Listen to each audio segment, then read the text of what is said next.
Hey everyone, welcome back to the channel. Today I'm going to be talking about my absolute favorite gaming devices in 2025 and why I love them so much. I'm going to start off with the more attainable price point and then later on in the video move up to the $300 to $500 range. Anyways, let's get right into it. Alright, so the first device I want to talk about has to be the retro handhelds, and my two favorite are the Anbernic SP and the Miyoo Mini Plus. I love both of those and I have reviews for both of them right there. Anyways, these are both absolute gems, especially for anybody who is into retro games. If you don't know Anbernic, they're known for making really solid, affordable, and retro handhelds, and the SP is the best one so far. Well, my personal favorite at least. The Miyoo Mini Plus is also a very solid choice. Now, what I love the most about both of these is just the feel, especially with the Anbernic SP. It reminds me of my old Game Boy Advance SP, being on the bus with it. The screen is just so beautiful and it is loaded with a bunch of amazing games. You have NES games, you have Game Boy Advance games, you even have PS1 games, and it's crazy that I can play classics on this thing like Super Mario, Pokemon, and even Astro Boy, all on these little tiny devices. Now, the best part about these has to be the price. It's super affordable compared to a lot of other handhelds, and you can find these usually at around $100 or less, depending on where you get it from.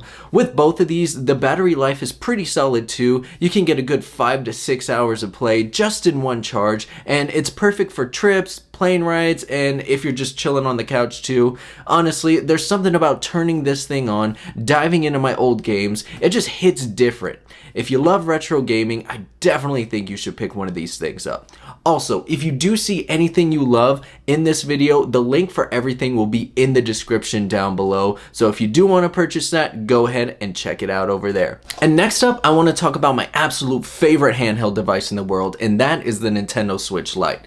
This is probably my most played device overall, and I know a lot of people prefer the regular Switch, the Switch OLED, or even the Switch 2, but as far as portability and a true gaming handheld in today's time, I feel like the Switch Lite is definitely it. And with the Switch Lite, you also can't beat the price. You can get this as low to around $100 to $120 or brand new for $200. I also love the games that come with it. No matter what mood I'm in, there's always something to play like Zelda, Mario Kart, Pokemon. It's always a great time. Nintendo does an amazing job with all the games they have to offer.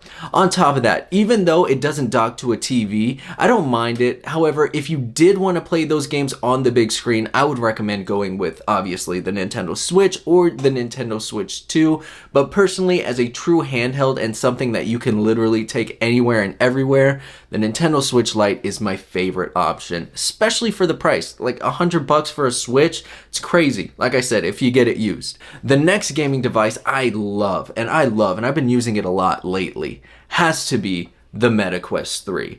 Now, there is two versions, the 3 and the 3S, so if you want to see the video comparing them, just subscribe to the channel or click that link right there. But the Quest VR has come such a long way. It's unbeatable for easy wireless VR, and I love that you don't really need a PC or a bunch of cables attached to you just to play it.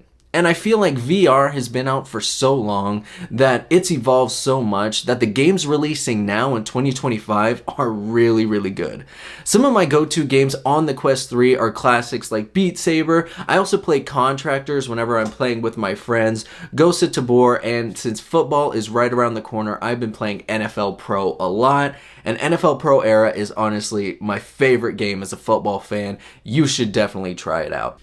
Also, when it comes to the Quest in 2025, whether it's the 3 or the 3S, you still have full color pass-through, which makes the newer games coming out mixed reality, which is just another awesome experience. If you like VR and you already have like an Xbox or you already have a gaming console at your house you use all the time, I definitely suggest getting into VR because VR gaming is just absolutely fun, especially if you're looking for something just different. I find myself going to my Quest headset a lot, especially playing NFL Pro Era, Beat Saber, and Contractors. Contractors is one of my favorite multiplayer games. Anyways, if you do have a Quest or any of the devices I've mentioned so far, please go ahead and let me know what your favorite games are or what your favorite device is right now. Alright, and before we move on to the next round of gaming devices and consoles, I do want to talk about my favorite wallet brand, Exter. Now, if you're in the market for a new wallet or you know somebody who is, I definitely think you should go with this brand right here because they have changed the game when it comes to wallets. Not only does every wallet they have offer RFID protection, it's also very compact, looks super sleek, and it's extremely durable. Now, I've owned an Exter wallet for about 1.5 years now. I got another one just because I love my first one so much, and this is a brand that I absolutely love. If you want to go ahead and get one, I have a link in my description below, and on top of that, if you use my code RENDONE, you'll get an extra percentage off on top of whatever the discount is, and you'll be helping out the channel, so that would mean a lot. Alright, sorry if the angle looks slightly different. The memory card was full, so I had to take it out, replace it, and then the camera moved a little bit in the process.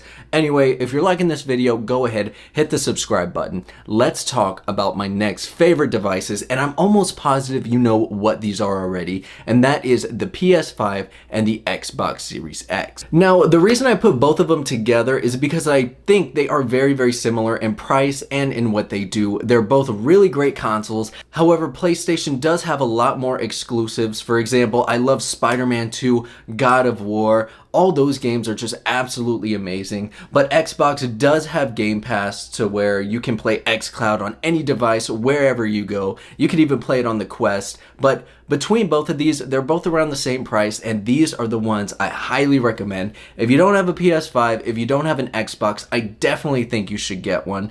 The difference just depends if you want more accessibility to a bunch of games, or if you just want exclusive PS5 titles, then obviously go for the PlayStation. If you want a deep dive and a more detailed review comparing both of these, I'm going to put the link of my comparison video right there because honestly, they are both absolutely great devices.